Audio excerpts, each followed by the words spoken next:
All right, so now my first pick is going to have to be Detective Comics issue 1027. If you're unfamiliar, Batman first appeared in the Detective Comics issue 27, and this is literally 1,000 issues later, so it's going to be an oversized book, kind of like Detective Comics issue 1000, how it has a bunch of various artists and stories inside, so I'm curious what this is going to look like. I know they're going to have I'm sure like a Joker War tie into this, but I wonder like where it's going to lead after this, because if you remember Detective Comics 1000, it ended with the Arkham Knight, and that started the next story arc. So I'm wondering what's going to be kicking off this next Detective Comics story arc, because I've really been enjoying Detective Comics. And let me know which cover you're picking up, because there's a bunch of them. I'm just going to go with the A cover, the wraparound.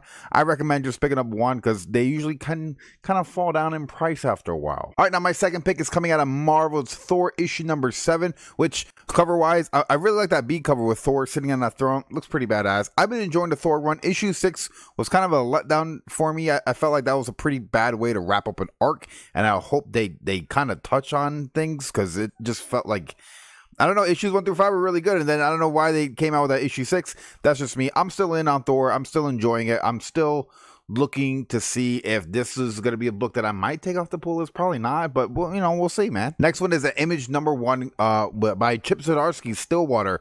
So I'm looking forward to this, because Chip Zdarsky has a pretty decent track record. And this is about people that living in a certain town where they don't die, and that's a promise, not a threat. Or it's a promise and not a threat. I don't know what they wrote something in the synopsis, and I can't really remember it too well. But I will be picking this up. Hope it's any good. I might do a review on it. Might talk about it on a live stream. Might post about it on Instagram. Who knows? Let me know if you'll be picking this up. I mean, the cover looks pretty cool too. All right, next one is a new number 1 coming out of Vault Comics, and they have a pretty good track record too of books.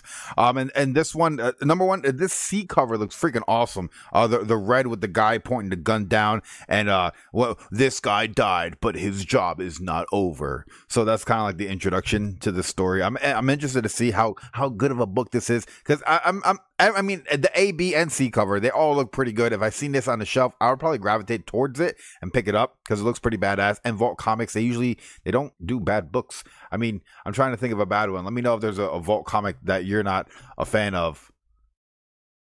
I think they dropped that Thumbs that I didn't like too much. Anyway, I'll be picking this up. Let me know if this is on your radar. All right, and then the next one and my final pick for this week is a one-shot coming out of Albatross Funny Books, which if you've been following my channel for a while, you know that I'm a pretty big fan of them. I've been enjoying The Goon. I've been enjoying Grumble, The Hillbilly, all the little stuff that Eric Powell people, they be putting out there. Well, this one, we got Fearless Dawn meets Hellboy. How freaking cool is that? And we're going to have Mike Mignola doing this variant cover, which I'll be picking it up. I think it looks pretty damn cool. And dude, freaking, we got Hellboy on an Albatross imprint coming out. That's freaking awesome. Let me know if you guys are gonna be picking this up. Let me know if there's any books that I showed you today that you're like, I didn't even know that was coming out this week, but now I'm interested, because that's kind of cool. I've been enjoying making these quick little videos. I'm also doing the blog over at Comic Tom 101/blog, giving you a more written, detailed reason why I'm picking up these books and why I enjoy them.